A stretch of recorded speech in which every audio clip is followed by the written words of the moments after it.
India's restraint while dealing with Pakistan should not be seen as any sign of weakness. India's civilizational values have guided it to minimize collateral damage. Prime Minister has said that it is not an era of war, but it is not an era of terrorism either. Any adventurism would invite swift surgical action from India's side. The problem is that in the heart of Pakistan's offensive lies Wahhabism, an ideology which has been phased out from the place of its origin but finds a safe breeding ground in Pakistan. It is being used as a political tool against India. Today, I have two special guests in the studio to discuss this topic. I have with me Ambassador Dinkar Srivastav, and I have with me former Vice Chancellor of Calicut University, Professor Syed Hasnain Saab. Welcome to the studio, sir. Let me begin with you, Ambassador Srivastava, that Operation Sindoor has shown that the centuries of Wahhabism in Murid Ke, Bahawalpur and Sialkot were existing blatantly. India had to carry out strikes to take them down. Now, you've served in Pakistan for a long time, sir. How influential has been the Wahhabi elements in Pakistan? Wahhabi ideology has deeply influenced Pakistani state, particularly the army. This also, you can describe it in different words, is the petrodollar factor. Right. This influence started growing in the 80s. Before that, Iran was Pakistan's largest bilateral donor. After Iranian Revolution, Pakistan switched towards Saudi Arabia, and its internal manifestation was switched to this Salafist ideology. Right. But there's also a link between the ideology and strategy. Right. Pakistan Army has used this ideology to spawn terror groups, which it has used for its strategic interests in undermining plural societies both in Afghanistan to its west, which is a Muslim country, and Jammu and Kashmir in India. I see. Professor Hassan, you've written a very interesting book which elaborates on this Wahhabi ideology, fault lines in the faith. I've read that book personally. It's a very interesting book. Now, how do you see the trace of how do you trace the growth of Wahhabism in Pakistan, and what could you tell us more about this ideology? Its ideology is actually became prominent after 79 when this Iranian revolution happened, and the Iranian revolution was a Shia-led revolution. Then, in contrast to that, the Saudi Arabia was first supporting that, but then later on they came to know that it is against their very basics of Shia-Sunni context. So then they started revolting against, and then the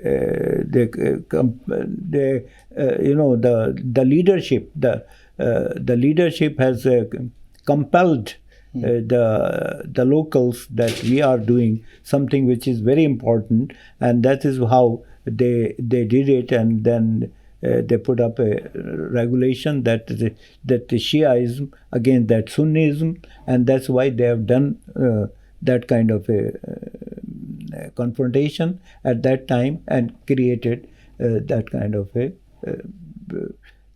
distance between the Shia-led Iranian and the Sunni-led Saudi Arabia.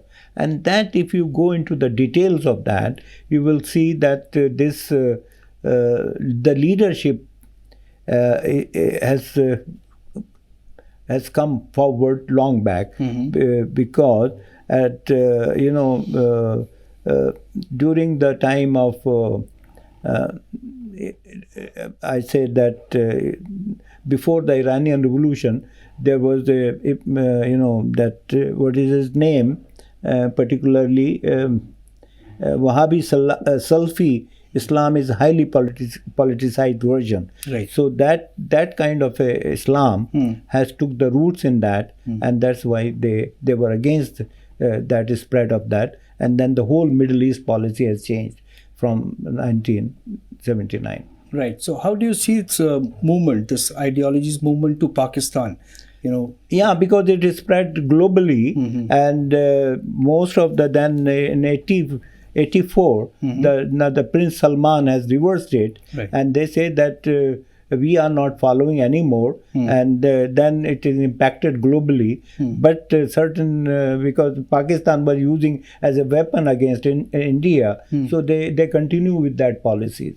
Right. So that was the reason that is still persisting in that area. Right. Ambassador Srivastav, you've pointed out that the Pakistan army is deeply influenced by Wahhabism, there. And this is something very dangerous, not just for India, but for rest of the world as well. What can you tell us more about this? Well, let me add one more factor, and this precedes the influence of Wahhabism in Pakistan. And that started in pre-partition India with Iqbal and Maududi. Right. And they stress the role of religion in state. Iqbal said in his famous speech in 1913 in Allahabad that in Islam, church and state cannot be divorced. And Maududi, who came from a different perspective, actually reinforced it. And it's very interesting that these two together, they opposed Maulana Madani's call for composite nationalism, who was against partition of India. So these influences have been part of the idea of Pakistan. Right. And its earliest manifestation you can see in what is called Objectives Resolution, which was adopted under Liaquat Ali Khan's prime ministership in Pakistan's Constituent Assembly, which proclaimed sovereignty of Allah over both temporal and ecclesiastical domains. So this, left no distinction between the state and religion. And Liaquat Ali Khan went a step beyond, and he said that state has a role in ordering the lives of the individual. Right. And that philosophy is being played out in Pakistan. The first victim of this lurch towards religion were the minorities. Right. But they are long gone. Now it is affecting the majority community because the state has assumed the role of ordering the lives of the individual. So these developments actually took place much before the advent of Wahhabism in Pakistan. In Pakistan. And they have together now reinforced it. So it's a collective, They have reinforced it. And I think the Pakistan, the two-nation theory gave it a particular edge, that is hostility towards what they perceive as Hindu India. Right. So, Professor Hasnain, that we have seen that the ideology of Wahhabism is quite exclusive, which is not good at all. Now, we know that every Muslim child which goes to study in a madrasa cannot be said to be influenced by Wahhabism in any way. But will it be right to say that all Islamist terrorist outfits are influenced by Wahhabism? Not necessarily, but what happens in the Pakistan, they are using as a tool this kind of a version of Islam, right? Because it is full of hatred, dogmas, rigidities, and all kind of a thing. Right. So they are putting up as separatist kind of a thing. Right. But if you look at the Wahhabism, it's not that, but certain elements of that they are using against other people and hatred to spread the hatred. Right. And they are very successful in doing that. And because what happens, they change the interpretation of the Quran and the Hadith. Right. That is very important. Right. And recently, what you saw in France, right, and that another country, French-speaking country, what is his name? They removed all that kind of a literature from the madrasas, and they made it the old kind of a Sufi kind of a interpretation of the Quran and the Hadith. Right. And that's why France was very much in. Macron has really done a wonderful job, and now you don't see in France a lot of hatred as used to be. The killing and all those things. But Pakistan has not done that. Pakistan using as a weapon against other, even against India or some other people. Right. And they are still encouraging that kind of interpretation of the Quran. But most of the country, even in India, now you see the decline of that interpretation. But of course it is spread all globally, so it take a while to remove from every country. But even in the Saudi Arabia, the President Prince Salman has very strict about it, and he jailed most of the clerics in that, and then he removed all the hard interpretation of the Quran and the Hadith, but it's still there in the other countries, and it take a while to remove it. In America, it is still there. Some of the because America could not remove from all states, Right. but some of the madrasa, they don't call madrasas, but the Sunday schools, Right. where the Muslim kids goes there Right. and have that kind of a teaching on Hadith and the Quran. Right. So that is really a kind of a dialogue is going on between the Muslims who believe in Sufism and the soft Islam, and those who believe in the hard Islam, but they are using as a weapon. Right. Yeah. Right. Ambassador Srivastava, there was a time when America came down heavily, after with a heavy hand on Wahhabism, but now it appears that it has now fizzled out. Their action, the persistent action which followed after attacks in the America 9/11, that is not that hot pursuit is not there anymore. I would not like to go into the question of theology. I think my distinguished colleague knows much more than I do. Right. But let me touch on some of the political aspects. I think the American policies has moved in swings. Right. They have withdrawn from Afghanistan. They withdrew from Middle East. Right. And now they are trying to claw back that space. But its concomitant was that interest in Islam or in this region waned. So it's a cyclical thing, and let's see where it ends. Right. Coming back to Pakistan, you've told me that your new book is about ideologies in Pakistan, the strategies. We've also heard Pakistan Army Chief's speech recently, and it was also a reflection of the ideology which is, which prospers in Pakistan. What can you tell us more about the correlation and about your book? My book is Pakistan Ideologies, Strategies and Interests. It is going to be published by Bloomsbury early next month, and thank you very much for telling you something about the book. The book traces the role of ideology in evolution of Pakistan, and this ideology of Pakistan is not defined. Right. But it has a pervasive influence in state and society. It has been cited in judgments of Pakistan's Supreme Court, Right. which has dismissed 2 state governments. This is way back in 1972. This was before the third and present constitution was adopted in 1973. So ideology precedes the constitution. Right. And since then, the role has grown.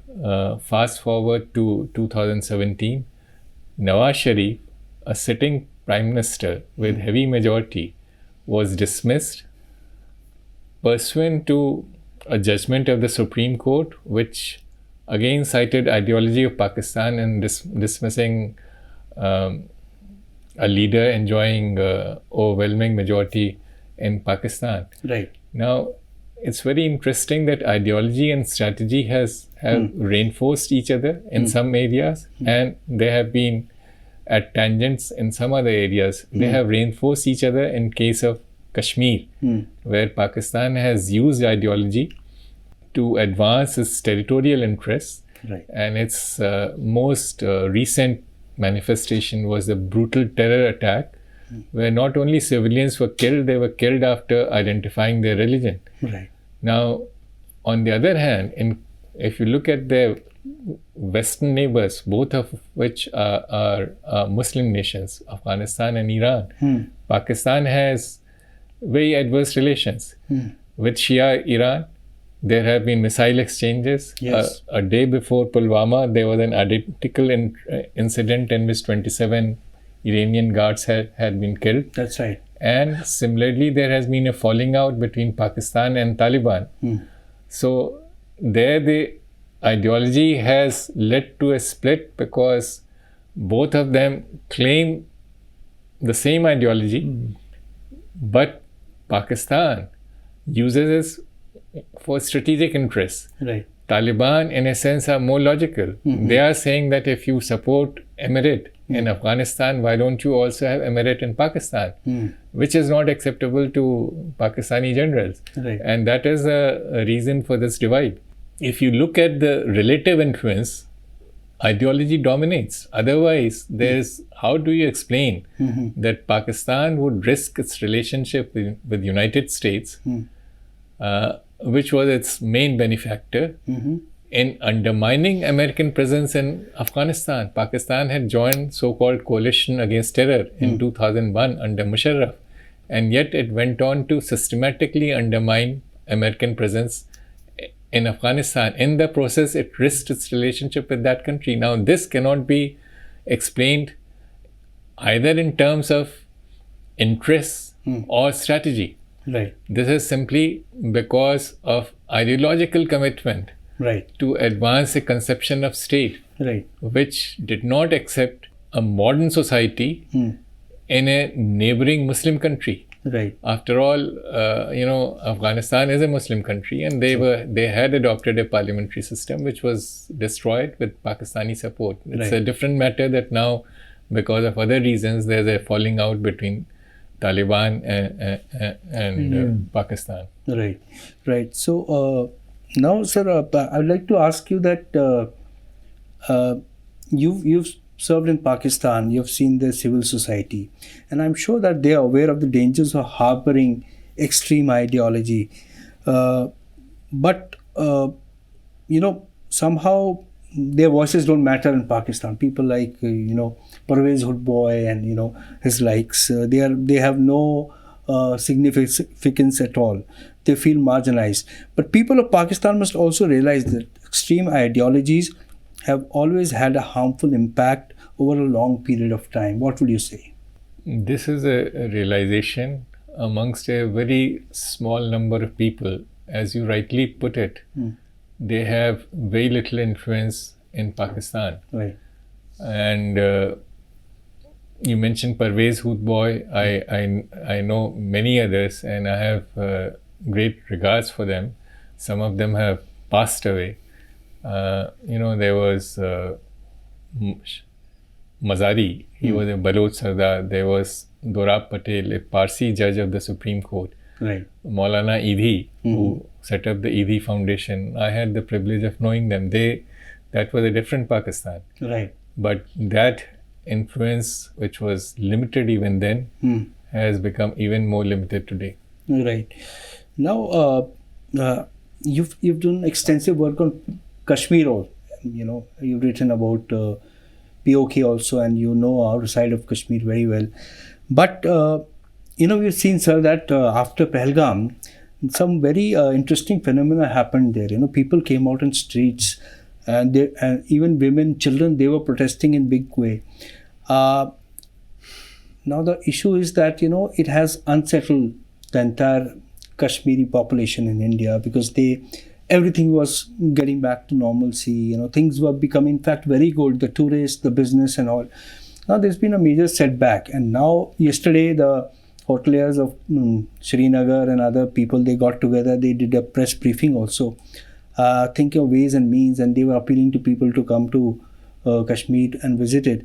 Now, what can be done to restore, the normalcy, the confidence of people, the movement of tourists, and business as usual? You have raised a very important point. The Pahalgam attack not only resulted in brutal killing of 20 Hindus and one Christian, also a local Muslim guide. Yes. He was the first to be killed because he tried to intervene to save these people. Its worst victims are the people of Kashmir, because Jammu and Kashmir's economy, the mainstay is tourism. Right. And this was just the beginning of the tourism season. So the attack by Pakistani-based supported terrorists shows that Pakistan doesn't care about people of Kashmir. And as you rightly mentioned, this has brought the entire political spectrum together. And there was a very moving speech or interview by Dr. Farooq Abdullah. Yes. And he said Pakistan has always bled us.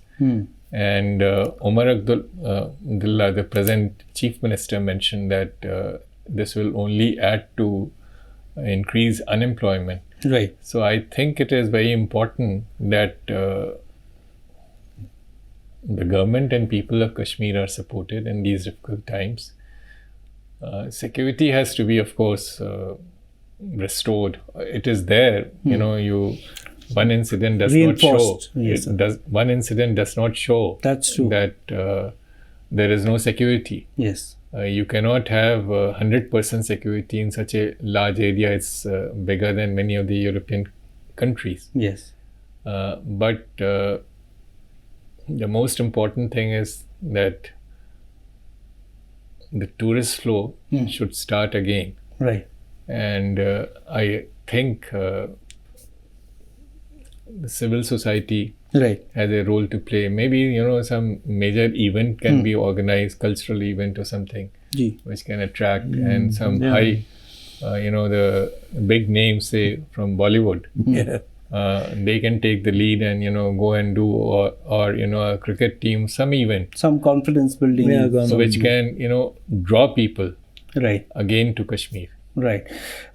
Professor Hassan, we have seen that the Saudi Arabia, where Wahhabism originated, has phased it out, and they have decided to propagate the real essence of Islam, preached by Sallallahu Alaihi Wasallam, Prophet Muhammad, which is based on coexistence. It is based on, however, we've seen that countries like Pakistan and many other Muslim countries have not been able to come out of the clutches of Wahhabism. What can be done about this? No, actually, I see it differently. Because the Pakistan using as a tool to achieve their whatever their objectives. Right. Because that most of the Muslims in the world, they are not believing Salafi and Wahhabism. Right. It's a kind of one sect of the Islam or whatever, one thinking of the Islam. Right. But mostly are the Sufi type of Islam. Right. If you look around the India, say I see in Kerala, the dominant believers of the people are the Sufis. Right. But still there are certain elements in the northern Kerala which is crop up in between, and they were believing in that kind of a thing. And they were also involved in violence some time back, not now. So that is the kind of a thing which is happening all over the world, but it is gone down. Over the years, and that is going down. But here they are using and they're perpetuating because the education they are giving is only the mother's education, not the modern education or the Western education, or you call the English-based education. Right. So those who are in the elite class in Pakistan, they are getting that kind of education. Right. But those who are the poor class people, they are getting the madrasa education, and in madrasa they have kept that kind of a literature, Wahhabi literature, which perpetuate and that motivate them. There lies the problem. Yeah, there lies the problem. So, but they are using as a tool. Right. Yeah, and they thought that how to recruit the people. Right. Because if the army is involved in that, then the other army will react to that. But here say, no, it is the ordinary people, what we can do. And they are using as a fodder in that kind of a war,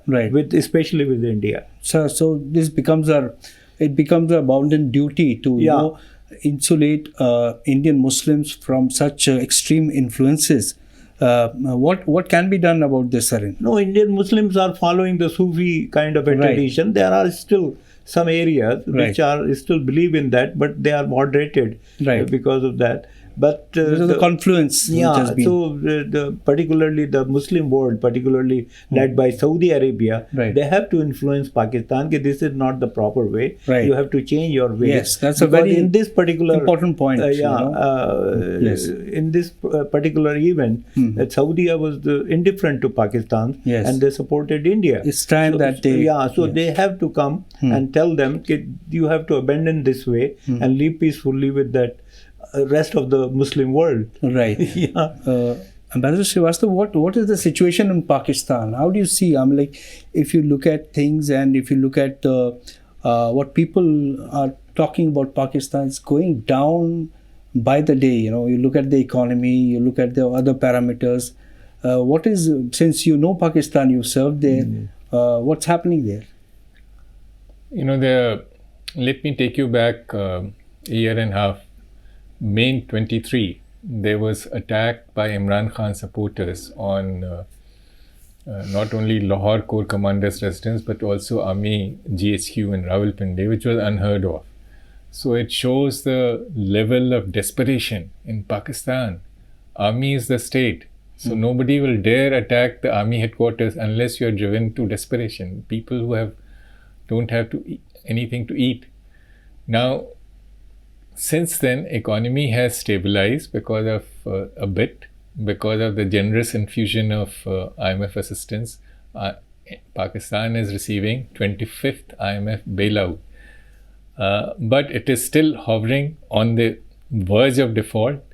There was a very interesting interview given by Pakistan's former finance minister. Right. He said Pakistan is slipping into debt trap because the federal government's share of revenue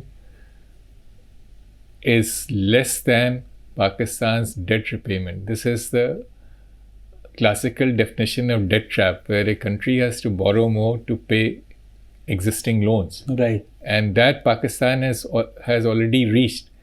Now, coming to the current situation, this economic crisis is combined with political polarization.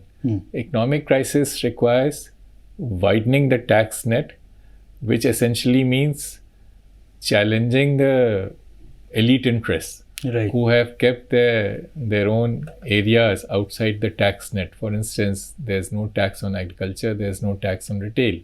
So both business and the big landlords, they are protected.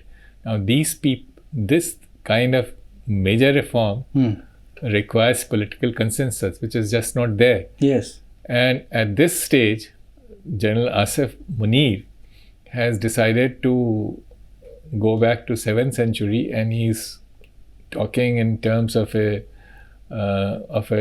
kind of a thinking which has no relevance to modern conditions. So this is these three together, that is economic crisis, political polarization, and military adventure, are going to push Pakistan deeper into an uncertain future. Right. We don't want Pakistan to go that way, but we must admit we have very little influence in that country, and for that matter, other external players, including US, has no interest. Yes. And has very little influence. China is iron brother; they have influence over external policy, but Pakistan's internal model is completely different from the Chinese model. Right. So, apart from using Pakistan as a pawn to constrain India's growth, China has no interest. Right. So, I'm afraid it's a very difficult situation, and it's only going to get worse with the passage of time, and the neighboring countries will suffer the fallout of internal breakdown in Pakistan. Right. Sir, also that now, where do you see India-Pakistan conflict going now? We know that PM has clearly stated that the talks with Pakistan, if any, would be on POK and nothing else. There was a very interesting comment by Professor C. Christine Fair. She's an American professor in Georgetown University. This was interview took, I think, was a couple of days back on Indian Express, and she made the point that conflict with India is part of Pakistan's DNA. So she gave a very pessimistic answer. She said that there will be recurrence of terrorism, and though I don't like what she's saying, but I must agree that this is logical. Now, given this situation, And I guess it's this very difficult to engage, because if you can have a fight unilaterally, but you cannot engage unilaterally. And you read the narrative which is being sold in Pakistani press after the recent exchange. The narrative the Pakistani people are being fed is that we have come out victorious. Now, if this is only to saving their face, you can let it pass. But this kind of narrative in the past has always encouraged more adventurism in future. right. Because unless Yes. you acknowledge Yes. that you have taken the wrong turn, Right. you will never come In back the right to path. Yeah. the right path. True. Thank you, Ambassador Srivastav. Thank you, sir. Thank you, gentlemen, for taking the time and joining us in this discussion. India and Pakistan have agreed to cease fire, but tensions and hostilities from Pakistan's side continue. In these testing times, it is important to keep our calm and make long-term strategies to deal with the issue of Wahhabism and restore true values of Islam. That's all we have today. Thank you very much.